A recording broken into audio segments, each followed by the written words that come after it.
Om Sri Sai Ram. Upanishad Vahini by Bhagavan Sri.Sathya Sai Baba. Vaasya Upanishad. The spread of Vedic wisdom. The Lord, intent on the regeneration of the world, communicated Vedas through Hiranyagarbha, who in turn passed them on to his 10 mental sons, Manasaputras, including Atri and Marichi. From them, the Vedas spread among humanity, handed down from one generation to another. As time passed and ages accumulated and continents moved, some Vedas got lost or were neglected as too difficult for comprehension. And only 4 have survived into modern times. These 4 were taught in the Dwapara era to his disciples by Vedavyasa, the greatest of the exponents of the Vedas. When Vyasa was thus expounding the Vedas, engaged in spreading the sacred scripture, one disciple of his, Yajnavalkya by name, incurred his wrath. As punishment, Yajnavalkya had to regurgitate the Yajurveda, which he had already learned, into the custody of his Guru, leave the place and take refuge in the divine sun, Suryadeva. The treasure house of the Vedas. Just then, the sages who revere the Vedas flew into the place in the shape of partridges, titiri, and ate up the regurgitated Yajurveda. Thus, that particular section of the Veda is called Taittiriya. Meanwhile, the sun was pleased with the devotion and steadfastness of the unfortunate Yajnavalkya. He assumed the form of horse, Vaji, and blessed the sage with renewed knowledge of Yajurveda. The version thus taught by the horse came to be called Vajasaneyi. The Yajurveda, as promoted by Vedavyasa, is called Krishna Yajurveda, that handed down by Yajnavalkya, Sukla Yajurveda. Krishna means black, Shukla means white. The first few sections, the karma kandas of the Vedas, are mantras connected with ritual actions, and the last few sections, the jnana gantas, deal with the spiritual wisdom. Renunciation is the pathway to liberation. The Vaasya Upanishad is concerned with the sections on spiritual wisdom, jnana kanda.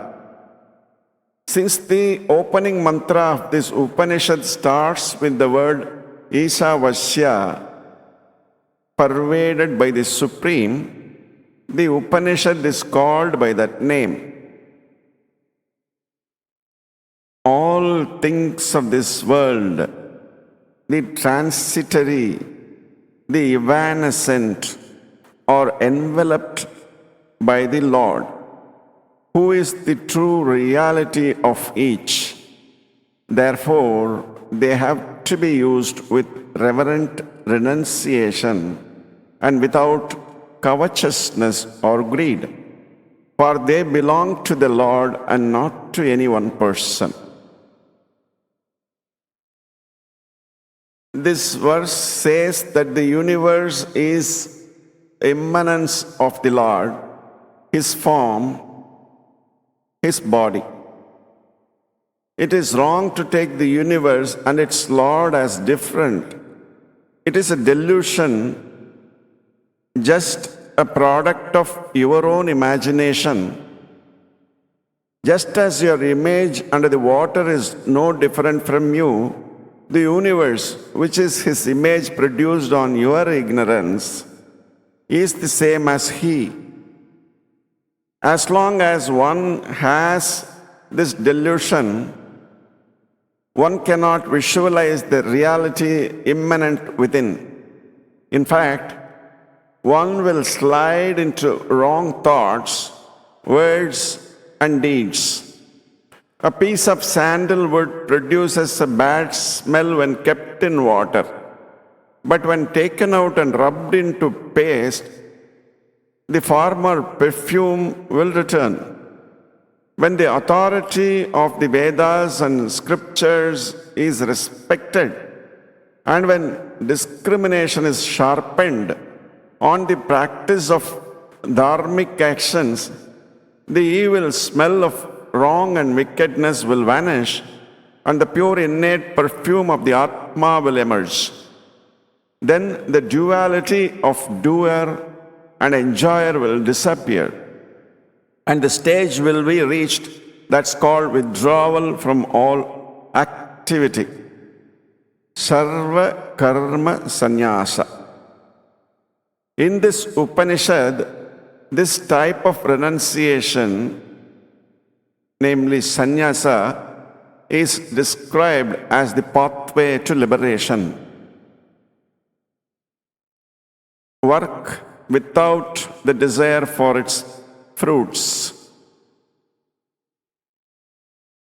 Renunciation that involves the destruction of the three urges for a mate, for progeny, and for wealth is very difficult to attain without purity of the mind, namely the chitta. In this Upanishad, the means for obtaining this renunciation is declared in second mantra. Carry out the daily offering of milk to the god of fire, etc., prescribed in the scriptures. Believe that for liberation one has to be actively engaged in such work, and become convinced that no sin can cling as long as one is so engaged. Work without desire for its fruits slowly cleanses impurity, like the crucible of the goldsmith. The pure mind is spiritual wisdom, jnana. It is the consummation of detachment. If you are able to divest yourselves of desires when you are doing work, no impurity can touch you. You know that chiliginji seeds, when dropped into muddy water, have the power to separate the dirt and deposit it at the bottom. The seeds also sink to the bottom and slip out of sight. In the same way, those who are adepts in doing action, that is karma, without attachment have their minds perfectly cleansed, and the results of their acts lose their effectiveness and sink to the bottom. Out of the 18 mantras in this Upanishad, only the first two deal directly with the problem of liberation and its solution. The other 16 elaborate on the solution and serve as commentaries thereon. See the Supreme Self in all beings and all beings in the self. The Atma never undergoes modifications, yet it is faster than the mind. That is the mystery and miracle. It appears to experience all states, but it has no growth, decline, or change. Though it is everywhere, it is not perceivable by the senses. It is because of its underlying existence and ever-present immanence that all growth, all activities, all changes take place. Cause and effect act and react on account of the basic stratum of the Atmic reality. Why? The very word Lord or Eesaa carries this meaning. The Atma is near and far, inside and outside, still and moving. He who knows this truth is worthy of the name spiritually wise person or jnani. The ignorant can never grasp the fact of Atmic immanence. Those who are conscious can see things and feel their presence. Those who have lost awareness will search for the lost jewels, even though they actually wear them at the moment. Though one may know all things, one conceives the Atma as existing in some unapproachable, unreachable place on account of loss of consciousness. But the wise person who is aware sees the Atma in all beings and sees all beings as Atma. The wise person who sees all beings as the same and perceives no distinction or difference. So the wise people save themselves from duality. The Vaasya Upanishad makes this great truth clear to all. Wise people who have tasted that vision will not be agitated by the blows of fortune or the enticements of the senses. They see all beings as themselves, having their own innate identity. They are free from bondage, from dharma and lack of dharma, that is adharma, and from the needs and urges of the body. They are self-illuminating, Swayam Prakasha. So the individual body, Jiva Rupa, is not their genuine form. No, not even the grass and the subtle bodies are their forms. That is why the first mantra of the Vaasya expounds on intentness on acquiring spiritual wisdom, jnana nishta, characterized by the absence of craving of any sort. This is the primary goal of the Vedas. But those who have cravings will find it difficult to get stabilized in that state of mind, nishtha.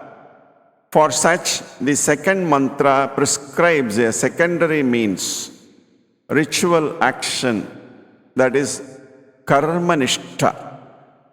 The rest of the mantras elaborate and support these two states. Based on spiritual wisdom and action, ritual action has desire and delusion as the cardinal urges.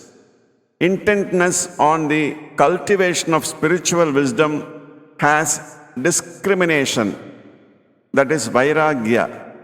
The conviction that the world is not Atma, that is to say, not true, so it is profitless to have any dealings with it.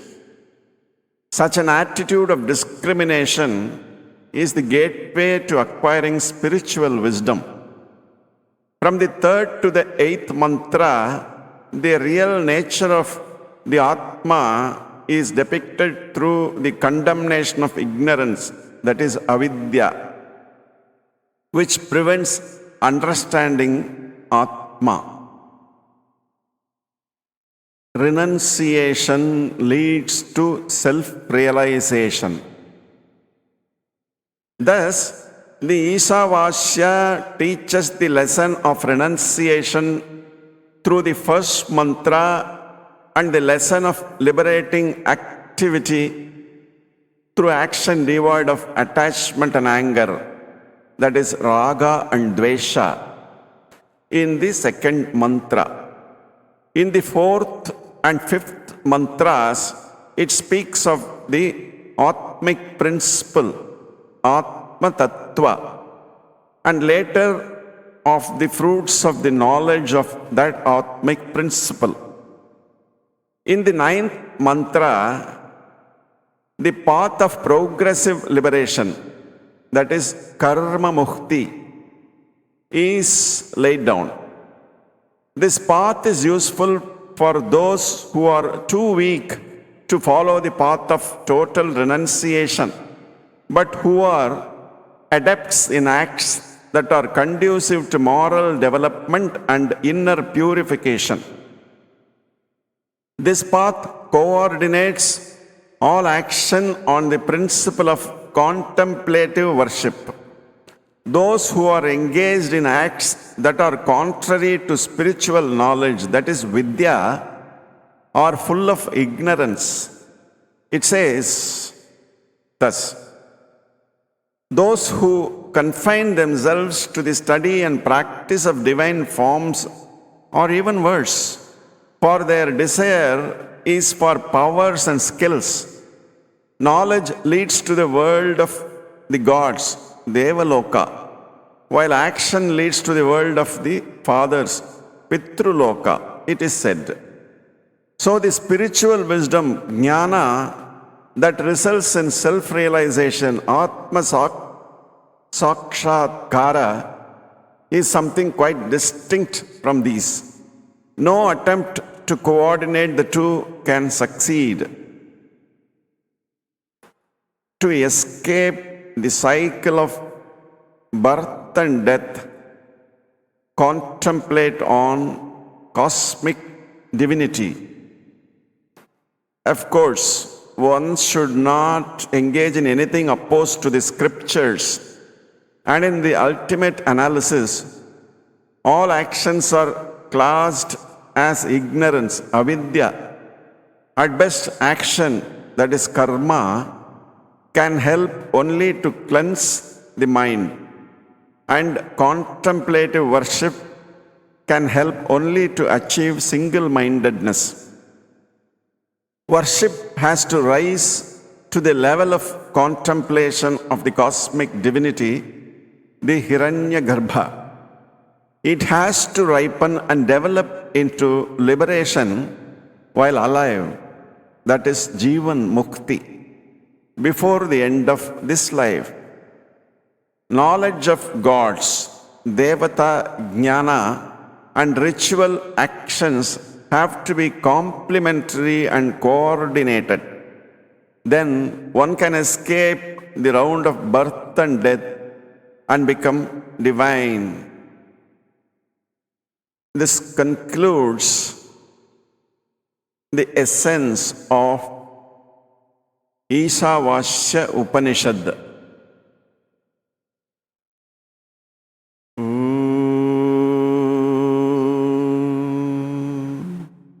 Shanti, Shanti, Shanti.